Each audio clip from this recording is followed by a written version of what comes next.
말씀은 로마서 5장 1절에서 6절까지 말씀을 통해서 고난 속에서 믿음으로라는 제목으로 여러분들과 함께 또 은혜를 나누도록 하겠습니다.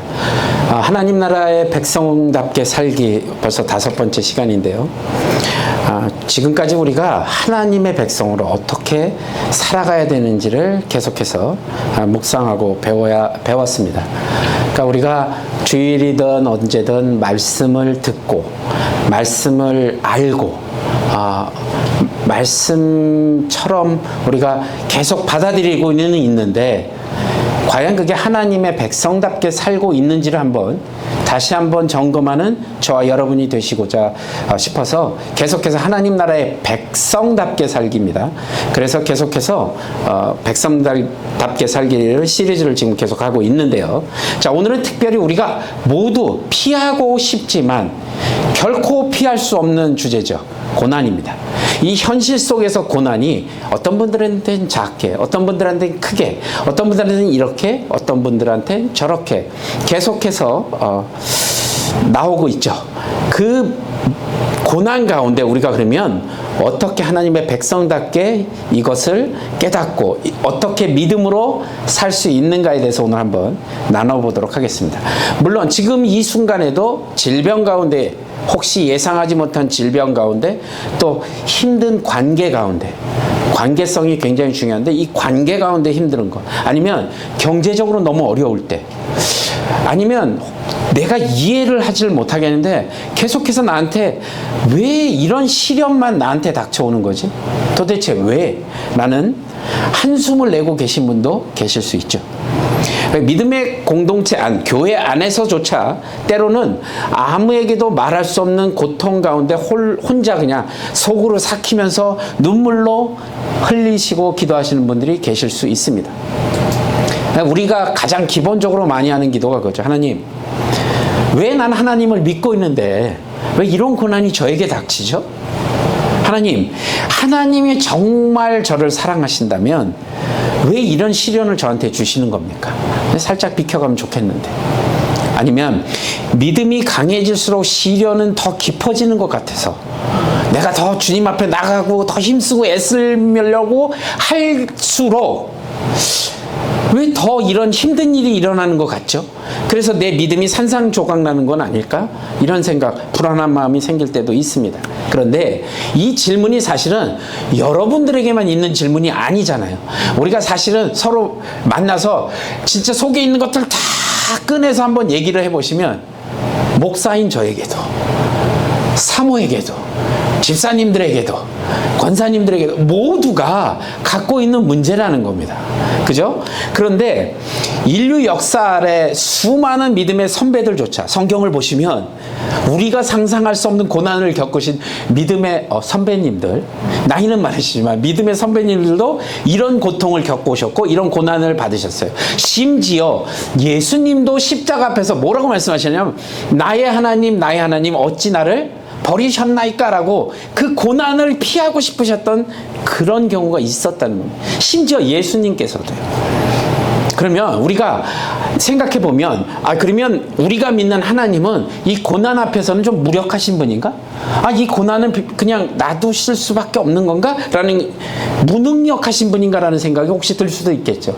그런데 우리를 단련시키기 위해서 무자비하게 책찍질하는 분인가? 그러면 막 책찍질해서 더 막 갈 수 있게 만드시는 분인가? 이런 고민을 가질 수 있겠죠. 그러면 이 고난이 우리의 삶 가운데 우리의 삶을 파괴하고 그 믿음을 갉아먹는 그런 적이냐는 겁니다. 이 고난이. 그런데 오늘 말씀인 5장 1절에서 6절 말씀이 우리 고난에 대한 근본적인 질문들의 놀라운 역설적인 답을 제시하고 있다는 겁니다. 자, 이 말씀 속에서는 지금까지 우리가 알지 못했던 고난의 진짜 의미를 이야기해 주고요. 그 고난 속에서 발견할 수 있는 바로 하나님만의 백성들, 하나님의 백성들만이 알 수 있는 비밀스러운 축복이 들어있다는 이야기입니다. 그래서 이 말씀은 우리에게 고난을 피하라 라고 말씀하지 않으십니다. 오히려 고난을 정면으로 마주하고 그 안에서조차 기뻐할 수 있는 이유를 우리들에게 알려주는 겁니다. 야, 정면 돌파해.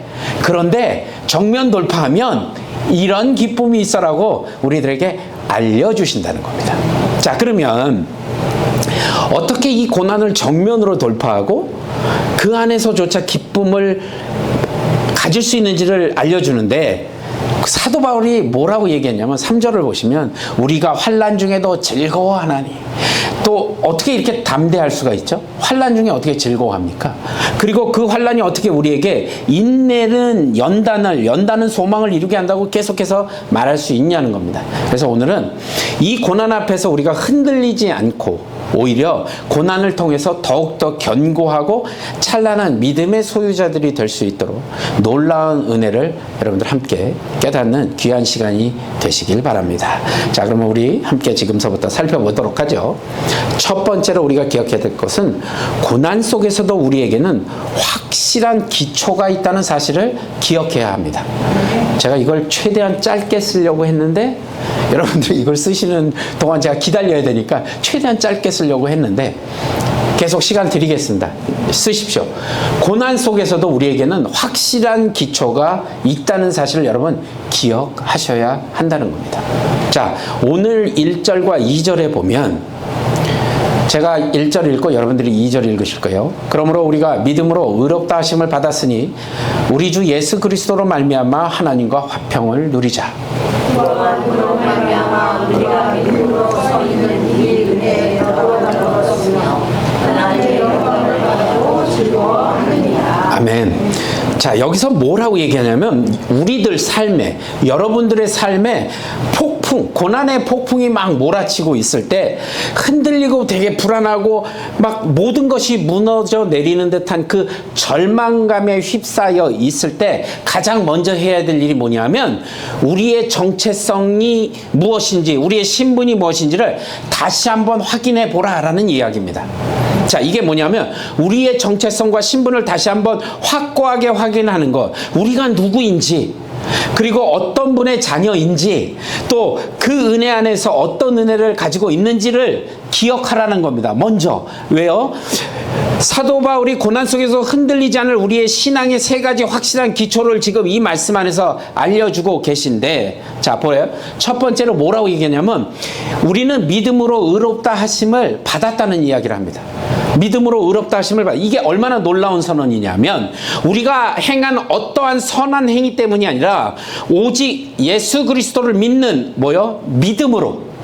믿음으로 우리는 하나님 앞에 죄 없는 자로 인정을 받았다는 겁니다. 그러니까 이것은 법정에서 무죄로 선고를 받은 것과는 비교할 수도 없는 아주 엄청난 은혜인 거죠. 그래서 우리는 여전히 부족하고 연약하고 죄를 짓기도 하지만 하나님께서는 예수 그리스도의 보혈로 우리의 모든 죄를 씻어 주시고 우리가 마치 한 번도 죄를 지지 않은 것처럼 의롭다 여겨 주신다는 겁니다.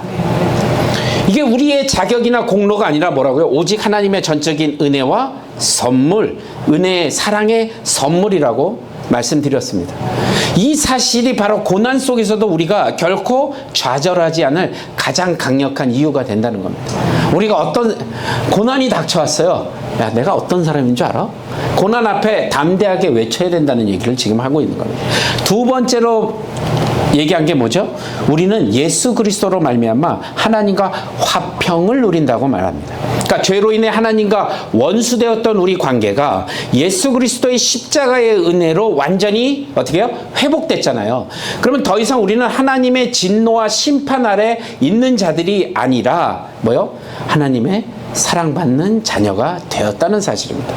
그러니까 화평은 단순히 여러분 싸움이 없는 그런 상태를 넘어서 완전한 연합, 그리고 아주 평화로운 관계를 의미하는 겁니다.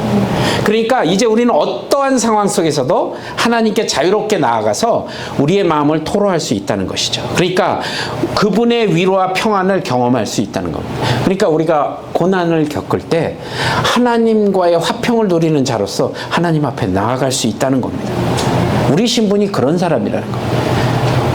누구를 찾아가서 부탁하는 것이 아니라 그분 바쁘셔서 오늘은 못 만난대요가 아니에요. 언제든지 하나님 앞에 우리는 나아갈 수 있는 자격을 가지고 있다라는 겁니다. 그걸 잊지 말라는 겁니다. 그래서 고난이 우리의 마음을 불안하게 만들 때, 불안함이 시작이 되었을 때 우리는 이 화평 안에서 진정한 안식을 누릴 수 있다는 것을 우리가 기억해야 된다는 것이죠. 그리고 세 번째 뭐라고 그랬죠? 우리가 믿음으로 서 있는 이 은혜에 들어감. 그러니까 이 은혜 안에 나아감. 그 끊임없이 그 안에 서 있다는 이야기를 하는 겁니다. 이 은혜는 단순히 과거의 시점에서 받은 선물이 아니라 여러분, 우리가 매 순간 하나님과 동행하면서 누리는 지속적인 상태를 이야기하는 겁니다. 그러니까 우리는 하나님의 조건 없는 사랑, 그 자비 안에서 안전하게 거하고 있다라는 사실을, 그래서 하나님의 그 거대한 사랑의 울타리 안에서 보호받고 있는 것이라는 겁니다. 어떤 고난과 시련도 이 은혜의 울타리 밖으로 우리를 내보낼 수는 없다는 것이요. 고난이 있긴 있는데 그 고난 때문에 우리가 하나님의 그 사랑의 은혜의 울타리 밖으로 내보내지는 않는다라고 이야기한 겁니다. 이 은혜가 우리를 약할 때 붙들어주고 넘어졌을 때 다시 세워주고 절망할 때 소망을 불어넣어준다는 이야기입니다. 그러니까 마치 폭풍우가 몰아치는 바다 한가운데에서도 거대한 등대가 굳건히 서서 빛을 발하는 것과 같다라고 생각하시면 되는 거죠. 그래서 이 등대는요, 어떠한 파도에도 흔들리지 않는 튼튼한 기초 위에 세워져 있기 때문에 그렇습니다.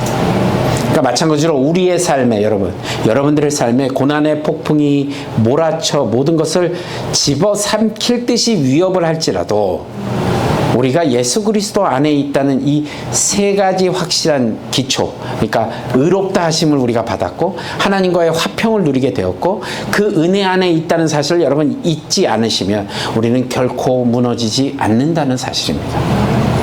우리의 믿음의 집은 가장 견고한 반석 위에 지어졌기 때문이죠. 그러므로 여러분, 이렇게 고난이 찾아오거나 고난이 여러분의 마음을 짓누르고 흔들릴 때마다 두 손 모아 여러분 이렇게 담대하게 외쳐보십시오. 나는 예수 그리스도 안에서 하나님의 의롭다 하심을 받은 존귀한 자녀이다. 내 누군지 아니? 이 영화의 대사처럼 내가 누군지 알아? 라고 선포하는 겁니다. 누구라고요? 하나님의 의롭다 하심을 받은 존귀한 자녀라는 겁니다. 너 나 건들면 안 돼. 네가 공격할 수는 있어도 나 여기 안에서 못 나가지. 네가 쫓아낼 수도 없어. 라는 말이죠. 나는 하나님의 화평을 누리며 그 품 안에서 안전하다고 선포하십시오. 하나님 안에 있는데 내가 무엇을 걱정하겠냐라고 선포하시기 바랍니다. 절대로 하나님의 그 화평을 깨트릴 수는 없다는 겁니다. 하나님과의 그 화평을. 이건 예수 그리스도께서 죽으심으로 우리에게 허락하신 것들이란 말이죠. 그 대가를 이미 지불하셨잖아요. 그걸 우리가 누려야 된다는 사실입니다. 그리고 세 번째로는 나는 하나님의 무조건적인 사랑과 은혜 안에 굳건히 서 있으니 네가 아무리 해봐야 아무 소용없을 것이다 라고 선포하시기 바랍니다. 흔들리기 시작하면요, 한없이 흔들립니다. 이 고백이 여러분의 마음에 하나님께서 주시는 평안, 주님이 주시는 평안을 누리게 될 것입니다. 어떠한 고난 속에서도 흔들리지 않는 든든한 용기를 부어 주실 거라는 사실이죠. 이 확실한 기초 위에서 우리는 고난을 능히 이겨내고 오히려 고난을 통해 더욱더 단단해지는 믿음으로 주님께 영광을 돌리는 저와 여러분이 되시길 간절히 축복합니다. 여러분, 이게 조금 어려운 것 같아도 우리가 확실하게 믿음의 기초에 넣어야 될 것입니다. 특별히 로마서를 우리가 묵상하는 이번 달에는 조금 더 교리적으로 논리적으로 하나님께서 주신 말씀을 확 땅에 딱 박아놔야 돼요. 그래야 흔들림이 없습니다. 조금 어려운 것 같아도 집중하시고 딱 집어넣으시기 바랍니다.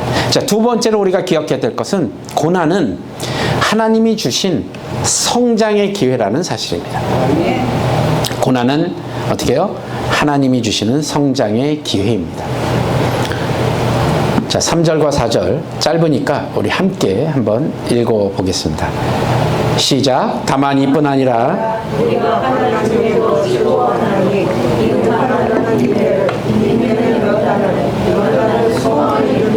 알미로다. 아멘. 자, 여기 좀 이상하잖아요. 바울의 선언이 우리의 상식이나 우리의 감정을 뒤흔드는 아주 매우 놀라운 말씀을 지금 하고 있는 겁니다. 그러니까 보통 사람은 고난을 당하면 고난 속에서 어떻게 하죠? 좌절하죠. 슬퍼합니다. 그리고 분노합니다. 그런데 바울은 뭐라고 얘기하냐면 환난 중에도 즐거워하나니. 고난을 겪고 있는데도 기뻐할 수 있다는 사실. 도대체 어떻게 이런 역설적인 고백이 가능하냐라는 겁니다. 바울이 고난의 본질과 그 목적을 정확하게 꿰뚫어 보고 있기 때문에 가능하다는 겁니다. 고난은 결코 무의미하게 우리를 찾아오는 불행이 아니라는 것을 말하고 있다는 겁니다.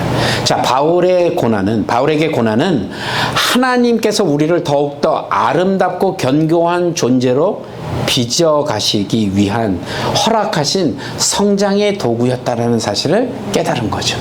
그러니까 이 고난이 환난 중에도 즐거워할 수 있는 일이 된 겁니다. 그러니까 마치 여러분 우리가 도공을 많이 이제 예를 들잖아요. 그릇을 만들 때 그 찰흙을 빚어서 어디다 집어넣죠? 뜨거운 불 속에서 집어넣습니다.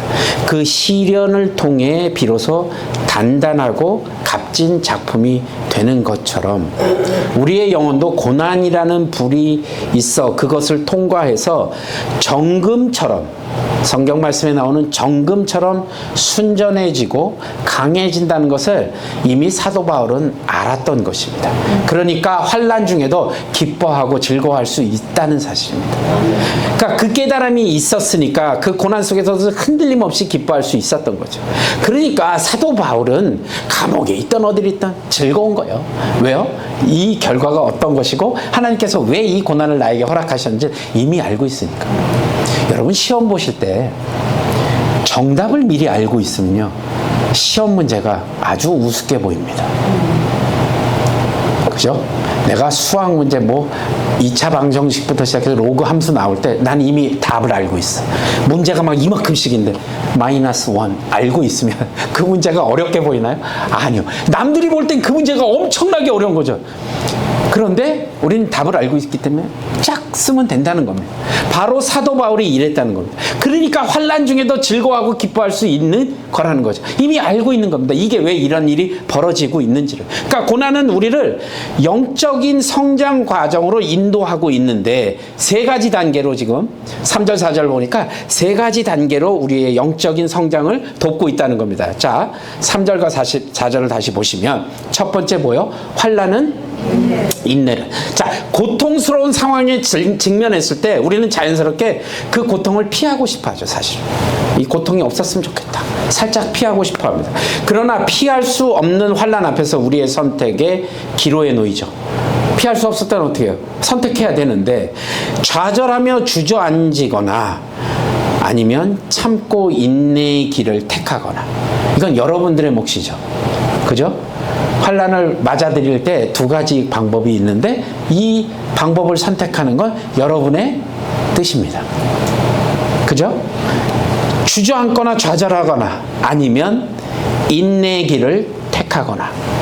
자, 그런데 이 순간에 하나님께서 우리가 참고 견디는 힘, 즉 인내의 근육을 계속 키워주도록 훈련시키신다는 사실입니다. 쉽게 포기하지 않고 끈기 있게 버텨내는 그 영적인 지구력을 계속 우리에게 훈련시키시는 거라는 거죠. 그래서 그 환난이 인내를 계속 훈련시키게 만드는 겁니다. 자, 그럼 두 번째 뭐죠? 그 인내가 어떻게 해요? 연단을 이룬다고 말하죠. 그러니까 단순히 고통을 참아내는 것을 넘어서 그냥 고통만 참는 게 아니라는 거예요. 그걸 넘어서 그 인내의 시간을 통해서 우리의 믿음이 비로소 정제되는 겁니다.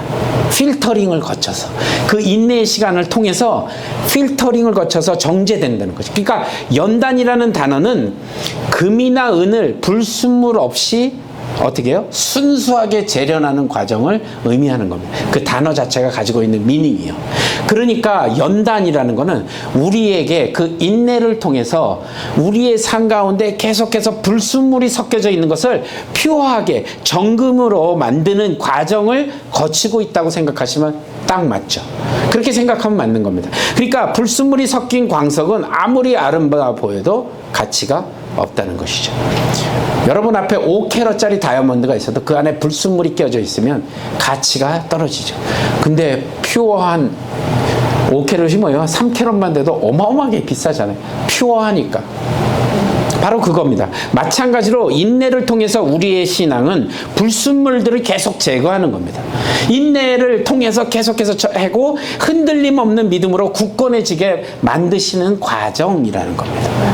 그러니까 이 과정을 통해서 우리는 더욱 강인해지고 성숙한 그리스도인의 자격을 갖게 된다라는 겁니다.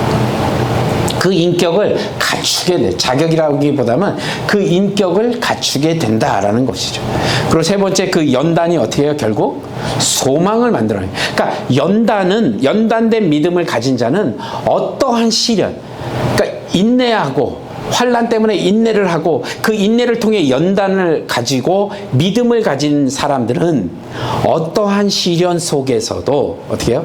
결코 흔들리지 않는 뭐를 가져요? 소망을 가져요. 이게 이렇게 쫙 연결되는 겁니다. 그래서 환난은 인내를, 인내는 연단을, 연단은 소망을 이루게 하는 줄을 너희들이 알아야 된다. 이미 사도 바울은 이걸 다 알고 있었기 때문에 환난 중에도 기뻐하고 즐거워할 수 있다는 겁니다. 여러분, 예전 감옥은요, 지금처럼 무슨 면회 시간이 있거나 뭐 이런 감옥이 아니에요. 여러분, 제가 이스라엘 가서 감옥을 보고 깜짝 놀랐습니다. 아주 열악한 환경입니다. 밥은 제대로 줬을까요? 영양가를 맞춰서 줬을까요? 아니죠. 고문도 있었겠죠. 모든 일들을 당하고 있는 그 열악한 환난 가운데서도 즐거워할 수 있는 이유는 딱 한 가지라는 거예요. 모든 이 비밀을 알고 있기 때문에 그렇다는 거죠. 고난 속에서 하나님의 살아계심과 신실하심을 직접 경험하게 된, 그래서 결코 변치 않을 확고한 미래에 대한 믿음을 가지고 있는 겁니다. 그래서 마치 폭풍우를 이겨낸 나무가 더 깊이 뿌리를 내리듯이 연단된 믿음, 우리의 연단된 믿음은 우리를 하나님 나라의 그 영원한 소망에 더욱더 깊게 뿌리를 내리고 있다는 사실을 여러분 잊지 마시기 바랍니다. 그래서 이 소망은 우리를 부끄럽게 하지 않으면서 어떠한 상황 속에서도 우리를 붙들어 준다는 사실입니다. 그래서 실제 운동선수들을 예를 들어보면 여러분, 올림픽 금메달을 따기 위해서, 뭐 금메달뿐만이 아니라 올림픽 메달을 따기 위해서 여러분 태릉 선수촌 그 뭐 다큐멘터리 같은 거 한번 보세요. 뭐 D-Day 100일 그래갖고 막 방송팀이 찾아가서 보면 그 훈련하는 걸 보면요, 어마어마한 힘든 그 과정을 거치고 근육을 길러내고 부상의 위험까지 가지고 있으면서도 계속해서 다치면 또 연습하다 다치면 또 치료도 받아가면서 약도 발라가면서 먹으면서 그런 무거운 것들을 막 들어가면서 근육을 키워내고, 그래서 지쳐 쓰러져 막 나중에 쉬는 시간 딱 되면 전부 막 누워갖고 막 힘들어서 어쩔 줄 모르는 바로 그것을 통해서 더 높은 기량을 발휘할 수 있게 된다는 사실이잖아요. 우리가 세상 사람의 삶에도 이걸 적용할 수 있는데 왜 우리 신앙인들은 그걸 못하냐는 겁니다. 그 고통의 과정을 기꺼이 받아들일 때 그들의 몸은 더 강해지고 그들의 기술은 더 연마되고 또 마침내 승리라는 그 확실한 소망을 품게 된다는 사실입니다. 마찬가지로 우리의 영적 근육도요, 고난이라는 그 혹독한 훈련을 통해서 지금 여러분이 이렇게 운동하고 계시는가, 이렇게 비교하시면 됩니다. 우리가 겪는 어려움들은 바로 하나님께서 우리를 영적인 선수로 훈련시키는 과정이다, 이렇게 생각하셔야 된다는 거죠. 그러므로 여러분이 지금 겪고 있는 그 어려움은 더 이상 원망하거나 피하려고 하지 마십시오. 대신 우리의 시선을 바꿔서 이 고난을 통해서 하나님께서 나를 어떤 믿음의 용사로, 또 어떤 인내의 거목으로 또 나를 성장시키려고 하시나라는 그 하나님에게 그 질문을 하셔야 되는 게 맞다는 것이죠. 이 관점의 변화 하나만으로도 여러분의 고난은 더 이상 무거운 짐이 아니라 하나님께서 주신 귀한 성장의 기회로 바뀌게 될 것입니다.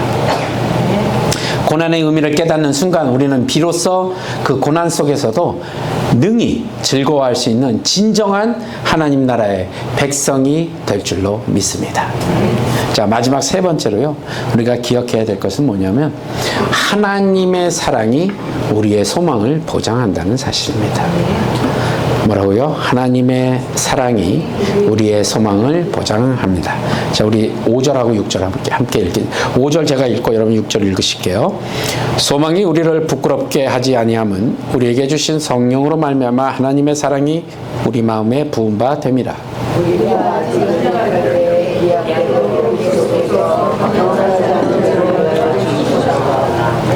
아멘. 여러분 잘 한번 생각해 보세요. 우리가 고난을 당하잖아요. 고난의 한복판에 딱 서 있으면 가장 먼저 희미해지면서 확 사라지는 게 있어요. 뭐죠? 바로 소망입니다. 소망이 사라져버리게 돼요. 우리가 고난 가운데 한복판에 서 있으면 이게 지금 이 상황이 좀 나아지기는 하는 걸까? 정말 하나님께서는 나를 지금 돕고 계시는 걸까? 나는 아니면 내일 또 이런 일이 겪어지면 더 좋은 날이 올까? 라는 그 질문들 앞에 우리가 서게 되면 어떻게 해요? 우리의 마음이 흔들리게 되죠. 그리고 낙심이라는 것이 찾아오게 됩니다. 그러면서 마치 자욱한 안개 가운데 낀 길을 걸어가는 것처럼 한 치 앞도 보이지 않는 곳을 우리가 걸어가게 된다는 것이죠. 그런데 사도 바울이 오늘 말씀에 강력하게 선포하죠. 소망이 우리를 부끄럽게 하지 아니하면. 그러니까 이 소망은 우리의 그 막연한 기대나 근거 없는 그 낙관주의가 아니라 어떠한 고난 속에서도 결코 흔들리지 않을 확실하고도 분명한 소망이라는 겁니다. 이 소망이 있어야 되는 거예요. 왜냐하면 이 소망을 근거로 바로 우리를 향한 하나님의 변함없는 사랑이 있기 때문입니다. 하나님께서는 우리를 어떠한 상황 속에서도 그분의 사랑을 의심하지 않도록 강력한 증거를 사랑을 통해 확증해 주셨다는 거죠. 어떤 걸요? 성령을 통한 확신을 주셨습니다. 하나님께서 우리에게 뭐라고 돼 있죠? 지금 우리에게 주신 성령으로 말미암아 계속 읽어볼까요? 하나님의 사랑이 우리 마음에 부은 바 됨이라. 그러니까 이 말씀이 단순히 하나님의 사랑에 대한 지식적으로 아는 것을 넘어서서 성령님께서는 우리의 가장 깊은 내면 가운데 있는 그 하나님, 그 속에 있는 하나님의 그 뜨거운 사랑을 물붓듯이 부어주셔서 우리가 그 사랑을 생생하게 느끼고 확신하게 된다는 사실을 이야기하고 있는 거예요. 마치 차가운 마음에 따뜻한 물이 부어지듯이 우리의 상처 입은 영혼에 하나님의 사랑이 충만하게 채워지는 경험을 하게 된다라는 것이죠. 누굴 통해서요? 성령님을 통해서. 그러니까 성령님은 우리가 하나님의 자녀임을 증언하시고 그분의 사랑이 얼마나 광대하고 깊은지를 깨닫게 해주시는 분이라는 거예요. 고난 속에서도 그래서 흔들리지 않도록 성령님께서 우리에게 소망을 품게 해주신다는 거죠. 그리고 뭐가 있죠? 바로 그리스도의 십자가가 있기 때문에 그렇습니다. 우리가 아직 연약할 때에 한번 읽어볼까요? 우리가 아직 연약할 때에 기약대로 그리스도께서 경건하지 않은 자를 위하여 죽으셨다. 자, 이 말씀이 하나님의 사랑이 얼마나 극진하고 희생적인지를 가장 명확하게 보여주는 장면이죠.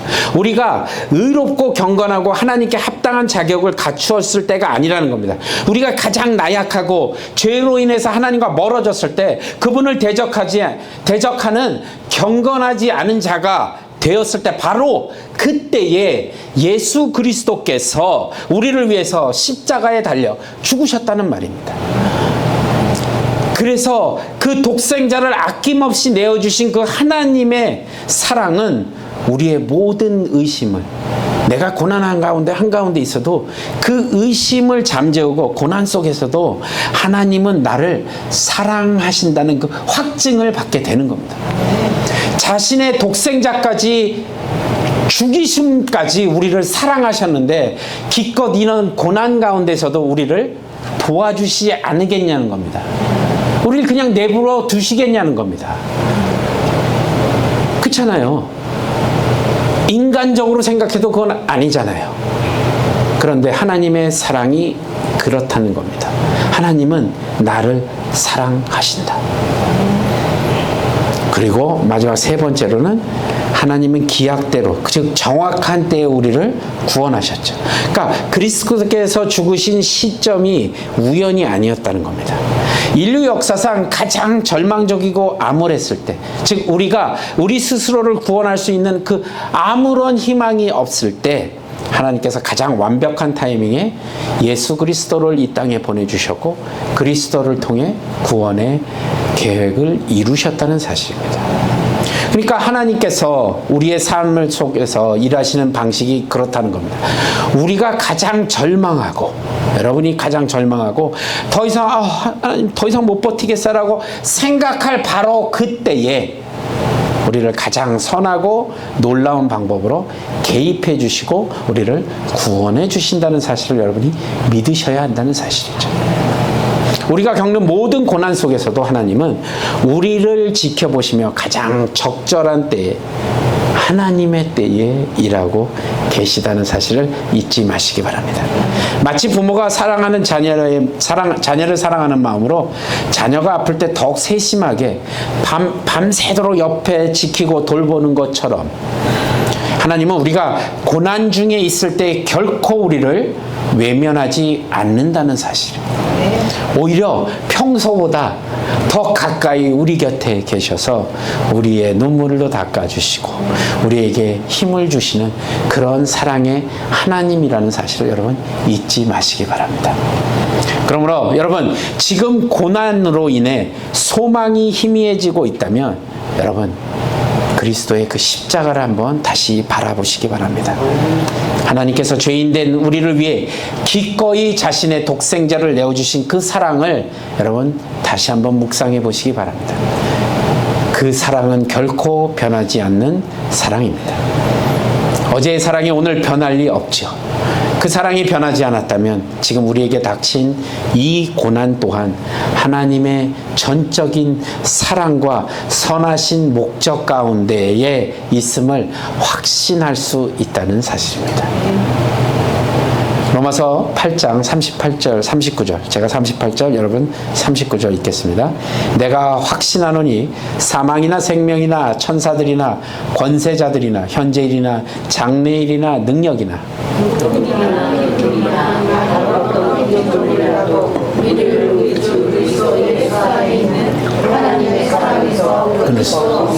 아멘. 너무 감사하지 않아요? 이 말씀이 얼마나 위로가 되는지요. 어떠한 고난 가운데 있더라도 하나님의 사랑 안에서 우리를 끊을 수 없다고 말씀하십니다. 하나님의 그 변함없는 사랑이 바로 우리의 소망의 가장 견고한 보증수표가 되는 겁니다. 이 사랑을 의지해서 고난 속에서도 굳건히 소망을 품고 나아가는 저와 여러분이 되시길 바랍니다. 자, 이 말씀을 정리하죠. 오늘 하나님의 백성답게 살기 5번째 시간을 통해서 우리 삶에 필연적으로 다가오는 고난에 대해서 한번 살펴보았습니다. 고난은 결코 우리를 좌절시키기 위한 무의미한 불행이 아니라 우리를 향한 하나님의 그 깊은 사랑과 놀라운 계획 속에 있음을 우리가 확인했습니다. 이제 이 진리를 우리의 삶에 적용해서 믿음으로 승리하는 발걸음을 내밀어야 되겠죠. 자, 오늘 첫 번째 말씀드린 건 고난 속에서도 우리에게는 흔들리지 않는 확실한 기초가 있다고 말씀드렸습니다. 우리의 은혜는 그리스도를 통해 의롭다 하심을 받았고 하나님과 화평을 누리고 그분의 은혜 안에 굳건히 서 있다는 것, 이 영원한 신분과 변치 않는 기초 위에 우리는 어떠한 고난과 폭풍 속에서도 흔들리지 않는다고 말씀드렸습니다. 또 고난은 우리를 성장시키는 하나님의 도구입니다. 환난은 인내를, 인내는 연단은 흔들리지 않는 소망을 우리에게 이끌어주죠. 마치 뜨거운 풀물 속에서 정금이 재련되듯이 고난은 우리의 믿음을 더욱더 순수하게 강하게 만들어준다고 말씀드렸습니다. 마지막 세 번째, 하나님의 변하지 않는 사랑이 우리의 소망을 보장한다라고 말씀드렸습니다. 성령님을 통해 우리 마음에 부어주신 그 하나님의 뜨거운 사랑과 우리가 아직 죄인 되었을 때 우리를 위해 죽으신 그 그리스도의 십자가, 그리고 그 어떤 고난 가운데서도 우리를 향한 하나님의 사랑에서 우리를 끊을 수 없다라고 말씀드렸습니다. 이게 그 강력한 증거라고 말씀드렸습니다. 이 사랑은 우리의 소망을 부끄럽게 하지 않는다고도 말씀드렸습니다.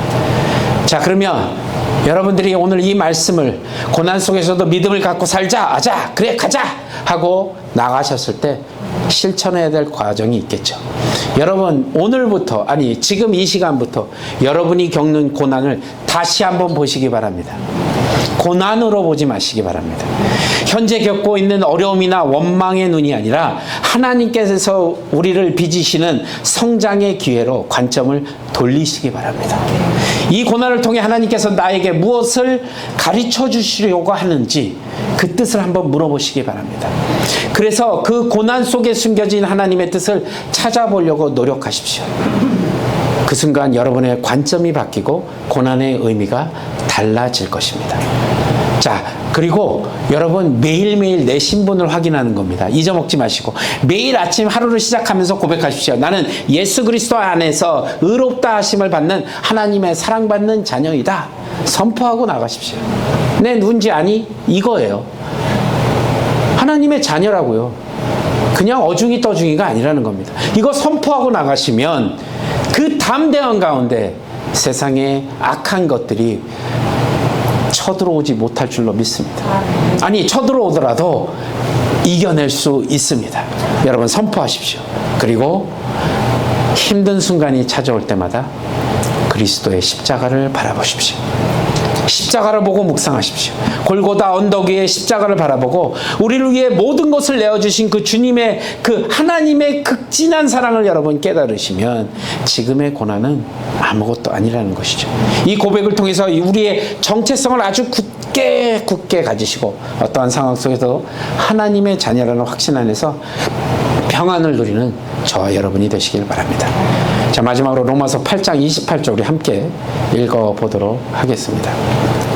제가 읽을게요. 로마서 8장, 여러분들이 다 암송하신 거로 생각하고 제가 PPT를 안 만들었는데 제가 암송이 안 돼서 여러분들 알려드립니다. 하나님을 사랑하는 자, 곧 그의 뜻대로 부르심을 입은 자들에게는 모든 것이 협력하여 뭐를 이룬다고요? 선을 이룬다고 말씀하셨어요. 그러니까 여러분이 지금 겪고 있는 그 고난도 예외가 아니라는 겁니다. 하나님은 지금도 우리 여러분들의 삶 가운데서 가장 선한 것을 이루고 계시고 그 고난을 통해서 여러분을 더욱더 아름답고 견고한 믿음의 사람으로 빚어가고 있다는 사실을 여러분 잊지 마십시오. 그래서 어떠한 고난 속에서도 흔들리지 않는 믿음으로 하나님이 약속하신 이 소망을 굳게 붙들고 승리하는 저와 여러분의 삶이 되시길 우리 주 예수 그리스도의 이름으로 간절히 축복합니다. 기도하시겠습니다.